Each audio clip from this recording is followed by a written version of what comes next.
Yo, what is good YouTube? Richie Kim here. Today I'm going to be bringing you guys the performance review on the Adidas Harden Volume 2.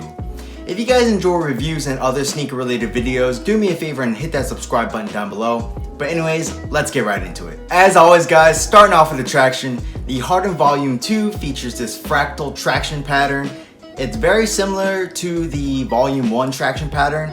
And just like the Volume 1, I think that this traction pattern actually performs very, very well. At the beginning, it was a little bit iffy, but just break it in a little bit and you guys will have no problem at all. I usually play on pretty dusty courts and I had no problem with the shoe.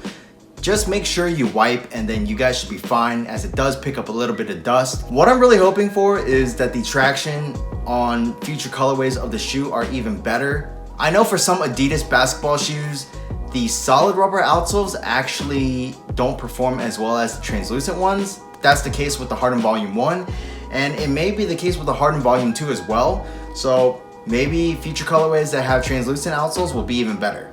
Moving on to the cushion, the Harden Volume 2 features full-length boost, and this is a huge slab of boost on this shoe. It is partially caged on the lateral side up in the forefoot area, and then it moves to an uncaged. And then on the medial side, it is fully uncaged.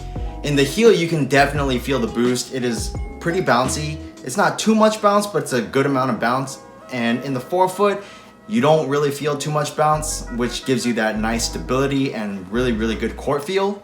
Overall, you do get a lot of impact protection and pretty good responsiveness from this boost setup. So I thought the cushion was amazing. So moving on to the materials, the Harden Volume 2 is comprised of forged fiber and some textile and mesh.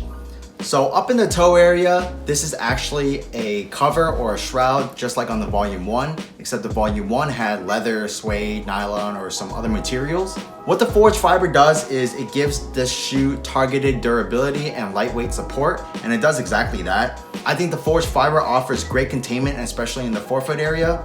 The only downside is that the materials used on the shoe does make the shoe a little bit hot, but you know, it is what it is. So the rest of the shoe, you have this open-aired mesh which runs down to the tip of the shoe. Overall, the materials on the Volume 2 are pretty nice. Moving on to the fit, the Harden Volume 2 does actually run true to size. For me, I had no problems width or lengthwise.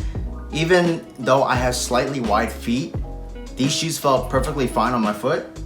And you know, Adidas sizing is usually all over the place, and for the Harden Volume 1s, you had to go down half a size. But for the fit in this shoe, it's a great fitting shoe and I would definitely recommend going true to size. One thing I do have to say about the fit though, it's not really the fit, but it's just like the way that they use the rubber on the heel.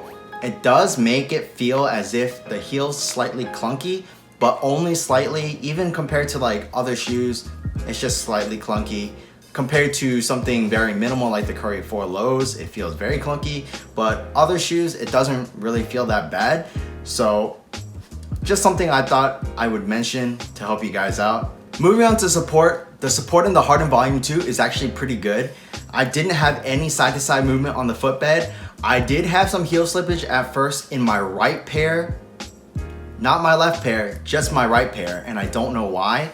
I did mess around with the lacing system a little bit. I tried so many variations and it did end up fixing the problem. I moved it back to the original just to test it out again. And then for some reason I don't have heel slippage issues, even though this was like the regular position that I originally tried the shoe in when I did have heel slippage issues. So I'm not exactly sure what the case is with that. It may just be, I don't know, maybe something was wrong with my socks or the shape of my foot. Something was wrong, but I don't have any heel slippage issues anymore. So the support is actually very, very nice, especially in the back area. There's a lot of padding and it's sculpted to really contain that heel. I honestly really just don't know why that I had the heel slippage issue originally, but I'm glad it went away. So for my overall rating, I give the Harden Volume 2 an 8.5 out of 10.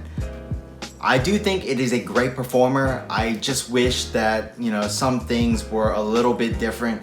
I wish I could feel the boost in the forefoot just a little bit more, but I mean, it is what it is. It gets the job done and it's very good at that job. I do wish the heel was less clunky, but you barely notice it. You don't even notice it half the time. It's just, you know, When you have as many basketball shoes as I do and ones that are very, very minimal like the Curry 4 lows, you will notice the difference between this and that shoe.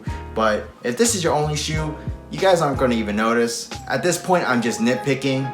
Overall, the Harden Volume 2 is a great performer. For $140, I would highly recommend you guys pick up a pair. That's pretty much it for this review, guys. If you guys liked the video, hit that subscribe button down below and also smash that thumbs up button for me, as it really does help me out. While you guys are at it, check out this video on my left and on my right, and that's pretty much it. Until next time, peace.